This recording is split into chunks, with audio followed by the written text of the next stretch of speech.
Kia ora, hello, I'm Philip Duncan and thanks for joining us for our Thursday weather update recorded on March the 7th. And we're monitoring more high pressure moving into the New Zealand area, a couple of cold fronts on the way as well.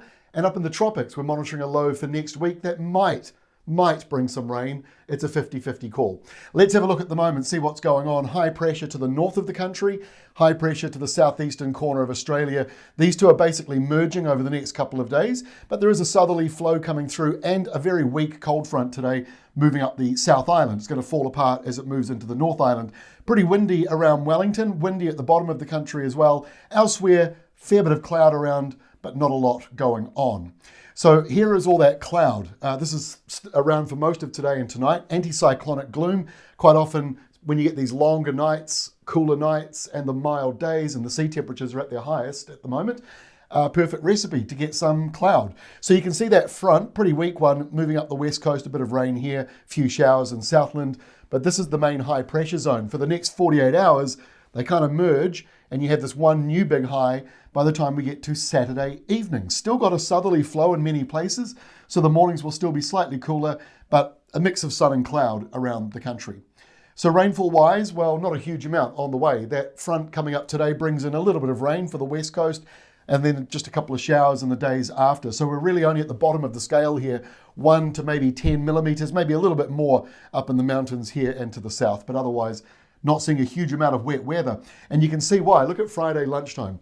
Here is that cold front moving up the country. So when it's that very pale blue, it just means cloudy and maybe a couple of showers around. It doesn't mean a day of rain. So the front pretty much weak, completely falls apart. And you can see there's a southerly flow anti-clockwise going around that high. Now in the tropics, here is that low. It's already made the news this week. The computer modelling is up and down on it, suggests that it does try to come to New Zealand, but you have to think of these big highs that track along like this is like a motorway or a highway of traffic, and they just stream along all the time. And so if you're trying to enter into that lane from the north or the south, you got to wait for a gap, and that's what we're looking for. So for now, there's just a stream of high pressure, so any low in the tropics can't move down our way.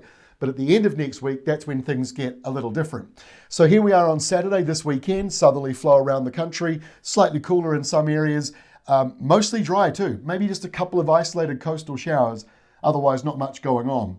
Similar story on Sunday, maybe a couple of showers up here in the north, otherwise dry. And in the lower South Island, that windy westerly kicks in out of Australia. See the red line over there? They're getting some hot weather coming back to their southeastern corner. We're not going to get a huge amount of it, but a little bit of it comes over around Sunday and potentially going into Monday. The problem on Monday is, despite that airflow coming from Australia, there is this southerly airflow sort of merging with it at the same time. So it depends on where you are. Probably mild for the north of the country. You can see that low pressure zone to the north now. And as we get into Tuesday of next week, this is what we mean by it being a bit of a 50-50 call on whether or not that low comes into us. Because while it is up there and deepening, there's high pressure all around it, and this is all obviously moving along, as I was just talking about. So another cold front comes into the south here in the southwestern corner, a bit of rain and wind on Tuesday. And then we get to Wednesday, this is our final map, and you can see the low up here deepens a little more. And yes, there's a bit of a gap here. You can sort of see, well, maybe it could track straight down. That's possible, but remember, it'll be coming into a southerly flow and the high south of Australia moving along at the same time. So a lot of moving parts. Don't get your hopes up if you need rain from this system. But at the moment, at least based on today's updates, it shows some wet weather coming in either at the end of next week or next weekend, potentially for eastern areas. But like I say, flip of a coin on whether or not that actually happens.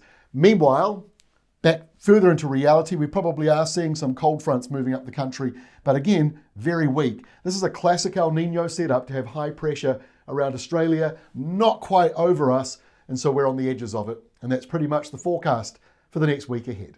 I'll see you again later today. We've got our Australia 7-day forecast out, and of course tomorrow Friday, Rain Watch. We'll take a closer look at potential rain for the next week ahead, and of course, more eyes on that low to the north.